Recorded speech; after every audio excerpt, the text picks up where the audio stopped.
Hello Internet, how are you doing? You know, when it comes to any show, movie, or game that even remotely has a story in it, no matter where the focus may lie, you have to have at least somewhat interesting characters to carry it through.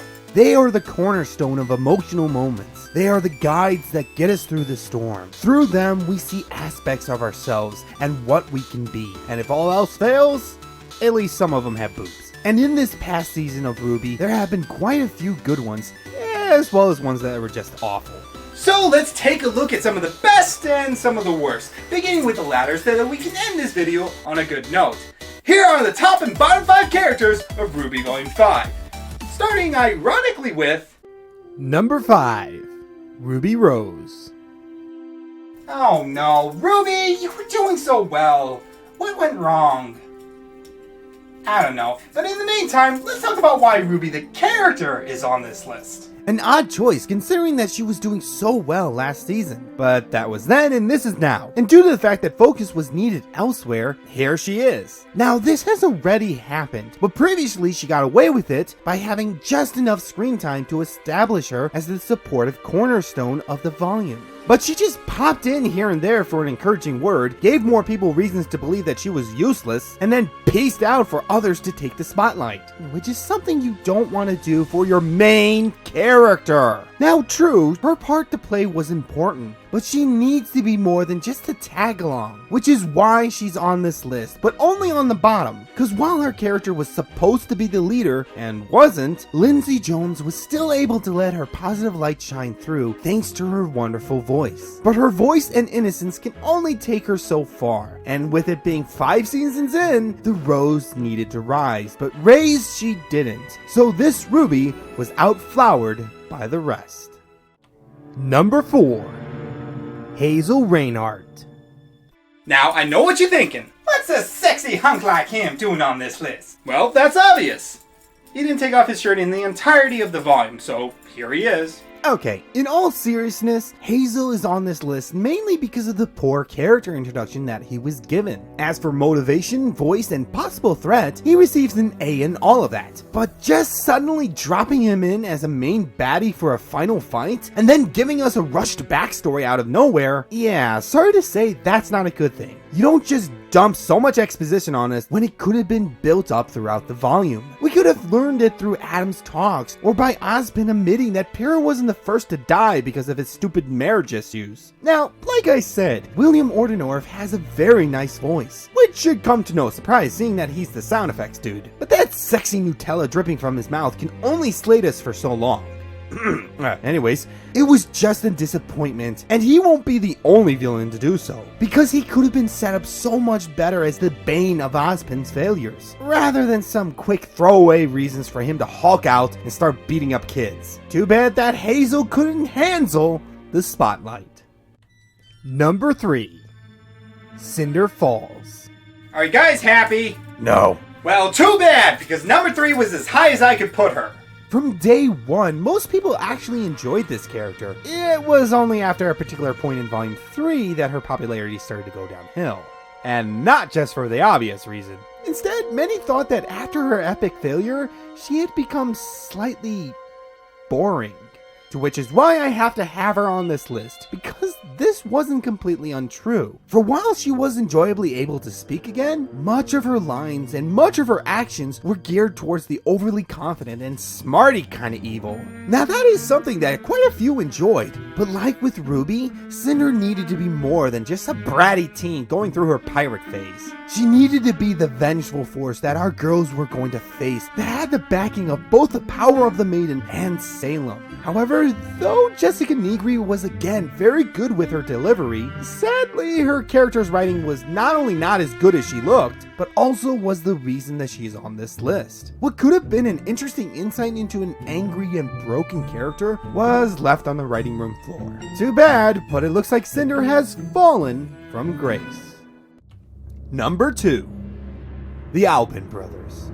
Now, technically this isn't a single character, But like the ones before them, they can be treated as a single entity. Because that's more or less how these two acted throughout the entire volume. But them having no individual identity of their own, it is not why they are number 2, both on this list and in the show. Instead, it is because of the part that they were supposed to play and failed to live up to. They were supposed to be the conniving voice that turned many of the fondest against our heroes. But rather than coming across as a devious duet, it was more along the lines of a terrible twosome. Too bad, because Derek Myers and Mike McFarlane both did a good job giving these characters a slimy, weaselly tone to their voices. But like with the others on this list, the characters need to have something more than just expensive voice actors behind them. And since the two needed to be more, as the potency of the White Thing hinged on it, as we saw, that didn't happen, and it brought not only them, but the White Thing down as well. While these two were indeed as sly as a fox, it looks like they were shockingly crushed by their responsibilities. Now let's card up the dishonorable mentions. Those bad, but luckily for them, not bad enough. The White Fang. Speaking of the gang whose leaders suck, so do they. But sadly not of their own accord. However, that doesn't change the fact that this season, they were more bark than bite. Leonardo Lionheart. An interesting character to which Damon Miles did a fantastic job voicing, but it's no secret that the character was clearly just a one-off failure as the headmaster. Too bad this lion was too cowardly to stand up to the Wicked Witch. Jean Arc. Again, this kid is just sucking, both in life and in love. For while Miles doesn't do too bad of a job voicing him, when it comes to any semblance of leadership, both as his character and his character arc, like the actor, his arc just wasn't good enough. Now for the worst character of this volume, someone whose mere presence was enough to turn this objectively good season into a piss-poor attempt of emotional conflict. Number 1. Ilya Amatola. Clearly, the worst thing about RWBY Volume 5 is the fact that they had to put in this forced representation of diversity. It's unnatural, it's wrong, and it's the reason why RWBY started to go downhill.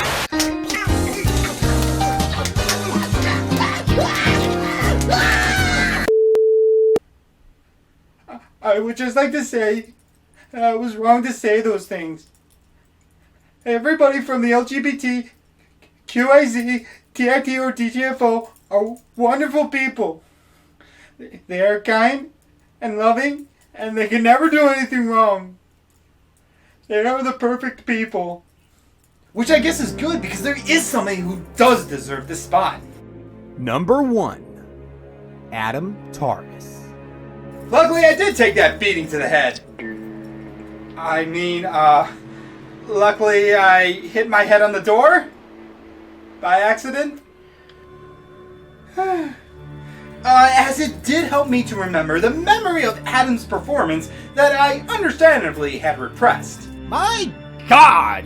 What a terribly written character and a terrible waste of potential. Because this dude is likely the main reason everyone believes that Miles and Carrie cannot write a good villain, even if their balls were on the line. Everything from his voice actor's performance to his lines, to the actions that he was written to take, to even his new outfit, all were just flat out bad. And not bad in the funny way like Cinder, just bad in the way that makes you feel bad in turn. What could have been an interesting, strong, ruthless leader of the White Thing comes across more as an angry tween that is mad that his mom took away his Xbox. This is supposed to be the villainous threat that takes over the White Thing and poses a serious danger towards any and all who stands in his way, when it's more likely that the audience is just going to be wondering how an incompetent, whiny, self-important douche managed to convince everyone that he was the one to lead them to the promised land. And again, no disrespect towards Garrett Hunter, I'm sure the dude has done some awesome work, but Volume 1 RWBY was a better voice actor than he is. And the reason nobody is going to argue with him being number 1 on this list, apart from the usual reasons, is because he needed to be a better villain. For the White Thing, for the volume as a whole, for Blake to overcome and to prove that Miles and Carrie weren't just a bunch of lazy dealweeds that didn't care about the creative integrity or the dream of their supposed friend. Okay, all jokes aside, Adam was bad, and we're not likely to forget how he tore us up inside. Okay, I understand how terrible that last pun was, but come on, it's Adam. And there you have them, the worst characters of the 5th season of RWBY. But now let's take a look at those who made the season all so much better. Weirdly enough, starting with... Number 5. Yang Xiaolong. There! You're back on the list! We good? いいえ、そして私はあなたが1000人の死で死ぬことを望みます。バカ。 Oh well, I tried. But the sad thing is that Yang could only just make this list. The first reason I couldn't put her any higher was due to the fact that there were others that were more enjoyable than her. The second reason was that Yang was beat out to others when it came to enjoyment. This is Yang Zhao motherfluffin' Long. She should be the life and soul of the show, even when she's down. But while her puns were pretty pathetic and her personality was all but dismal, her character still managed to shine through all that gloom. Having seen how much it meant to her to reunite with her mother, Barbara Dunkelman did a fantastic job vocalizing that disappointment, frustration, and pain of finding out that she wasn't worth all that she sacrificed looking for her. That she wasn't the mother that Yang needed. That Yang would have to be the one to abandon her. Her emotional journey was a long time coming and certainly paid off, showing that a strong girl was still just, well, human. Too bad we weren't armed against the emotional hand that was dealt to us with a Yang. Okay, I'll stop. Number 4. Weiss Schnee. It's been a while since she was truly likable and not whiny like the self-entitled millennial she is. And no, for those who are wondering, she's not on this list as some sort of make-a-wish guilt trip just because she got an unwilling belly piercing. She's here because she was a great ass. Oh yeah! Asset to both her friends and her stalker. Someone who usually wasn't the one to be relied upon to share the softer side of yourself with, finally got to be the emotional cornerstone to someone's character development, who usually is so upbeat. It's been a wild but welcome ride getting Weiss here, and while I'm sure she's going to be haunted by the fact that John of all people saved her, at least she ruined Cinder's record. And Kara Eberly has come a long way as well to turn the ear-bleeding whine of the Ice Queen into the delicate and beautiful snow princess that we all know and love. And despite her general coldness and pompous behavior, she still has a heart of gold that shines through the winter of what she's had to live through. A light that warms our souls as much as her singing does. Though she might have been skewered by the critics here and there, ain't no one gonna keep this queen bee down. Number 3. Ilya Amalatola. Are you happy, you fragile little snowflake? I mean, aren't you glad to see such an amazing representation of a diverse, strong, independent woman? Who don't need no man because she's into the ladies? You guys know that you're not helping your case, right? Okay, while they deal with the misogynist, allow me to explain why my lizard waifu is the best.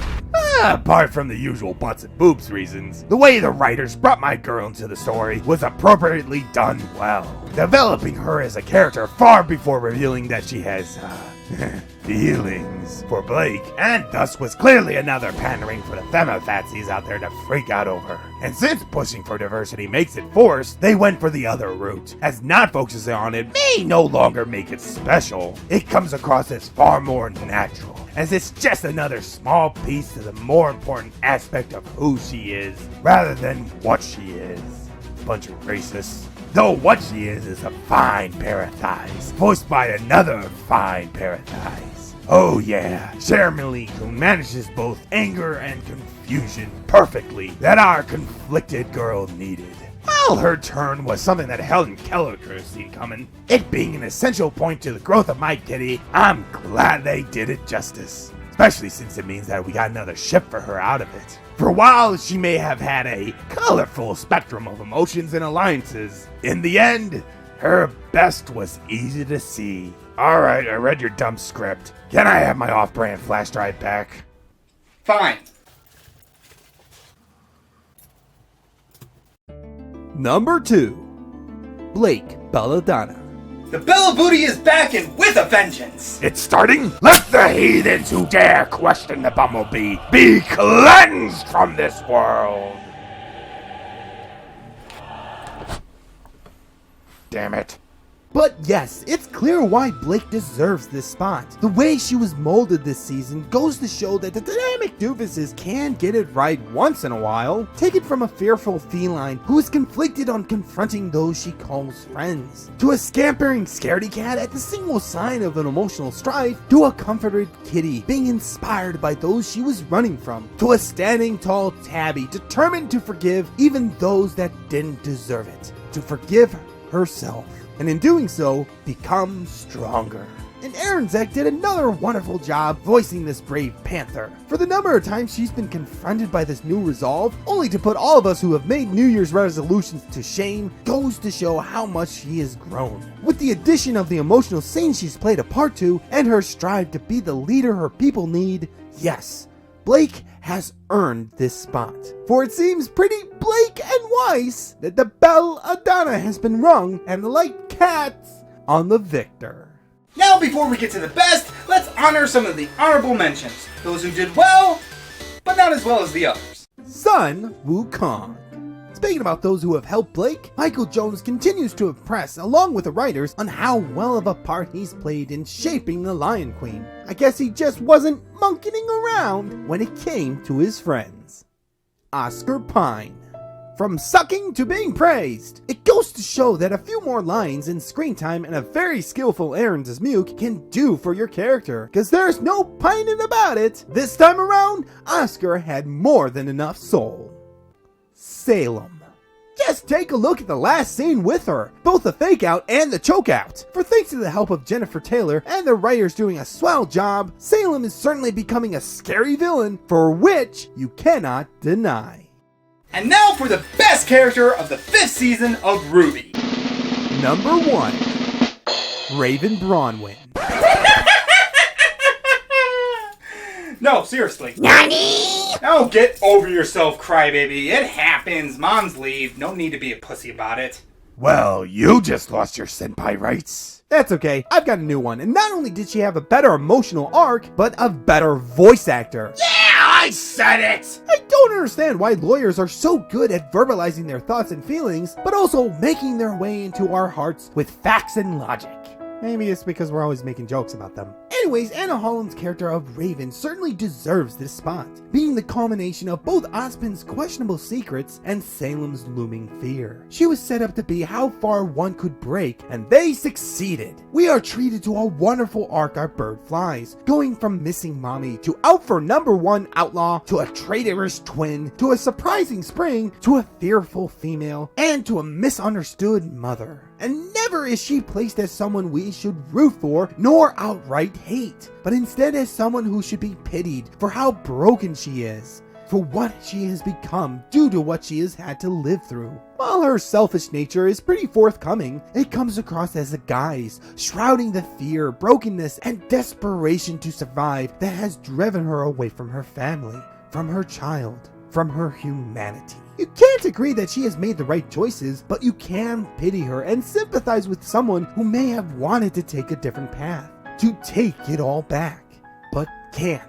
That's why she's number 1 on this list, for her complex arc, for the wonderful voice actor, for her amazing execution of a complicated character. Raven Bronwyn was one to spring into action, and certainly was the one to win this season's top character.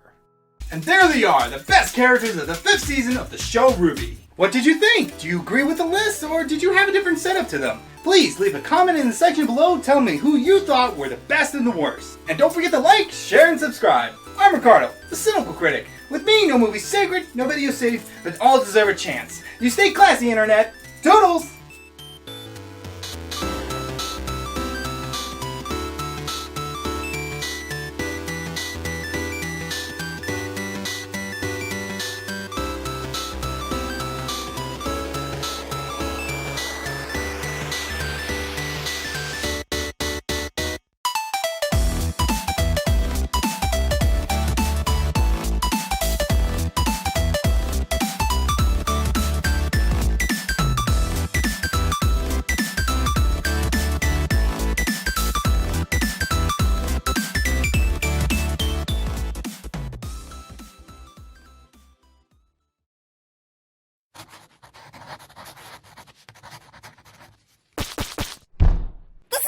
for it.